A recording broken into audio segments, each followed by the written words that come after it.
Welcome to my overground lair. Yes, that was pretty dorky. Many of you know me thanks to the music courses I've recorded for the Great Courses, also known as the Teaching Company. Since 1993, I have recorded a total of 30 courses for the Great Courses, comprising 642 45-minute lectures. But who's counting? At the risk of indulging the presumably deadly sin of pride, I would tell you that I'm quite proud of the work I've done for the Great Courses. I would tell you that from start to finish, it takes between 18 and 24 months to create one of those courses, roughly the gestation period of an African elephant. The finished courses are beautiful, gorgeous to look at, wonderful to listen to, edited and fact-checked and sweetened, meaning that I voiced over my many mispronunciations to the nines.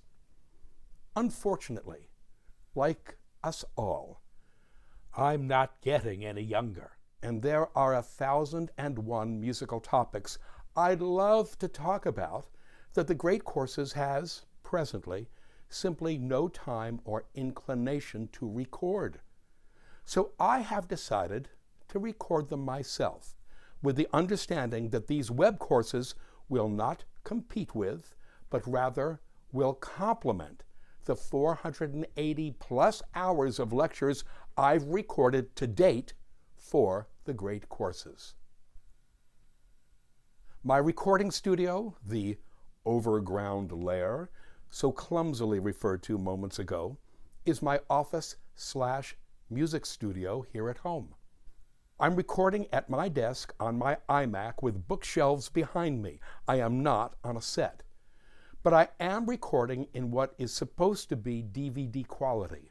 I am wearing an excellent clip-on microphone, and I am illuminated by some high-end box lights a friend helped me to set up, so that the sound and sight of these lectures is adequate to the task. Having said that, while the production values of these web courses cannot rival that of the Great Courses, my content is the same. I have taken and will continue to take the same care in writing, rewriting, and editing these web courses as in any I have recorded for the Great Courses. Some statements.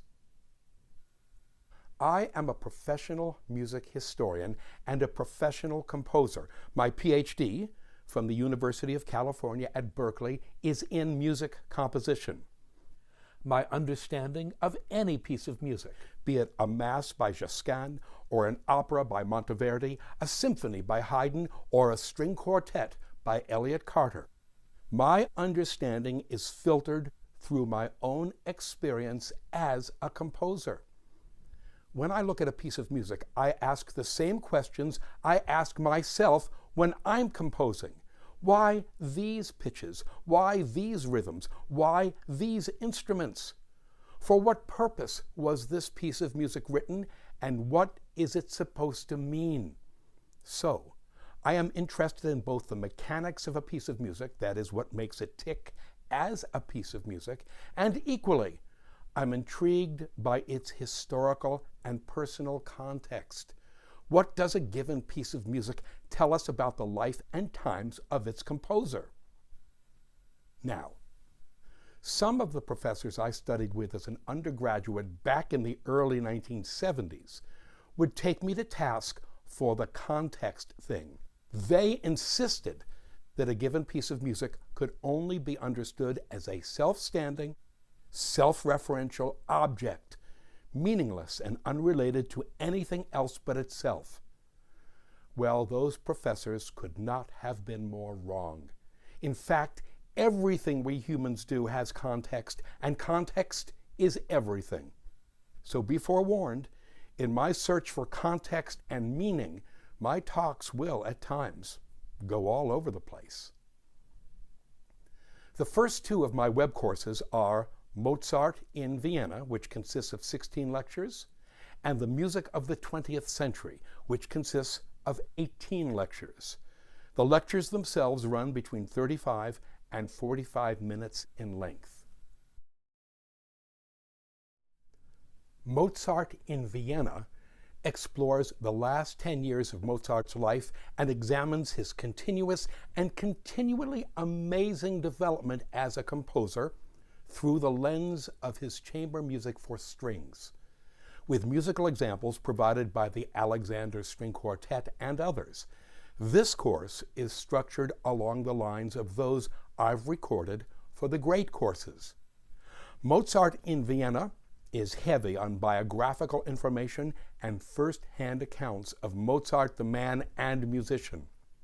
It also features repertoire I have never before discussed, most notably Mozart's last 4 string quartets. Finally, Mozart in Vienna concludes with an over 50-minute lecture that offers up an in-depth examination of the conspiracy theories and faux diagnoses for Mozart's death that have accumulated over the years like soap scum on a shower curtain. The lecture concludes with a description of Mozart's last 2 weeks of life and what is almost certainly the correct diagnosis for his death.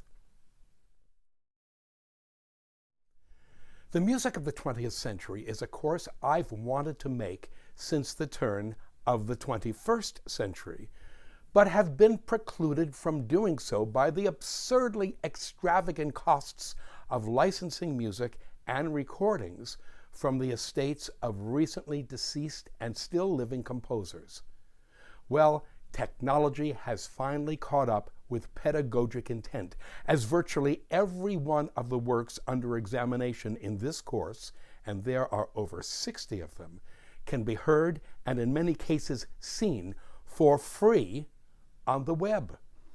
As such, specific URLs and specific timings are provided throughout the lectures so that users can access musical examples as we go.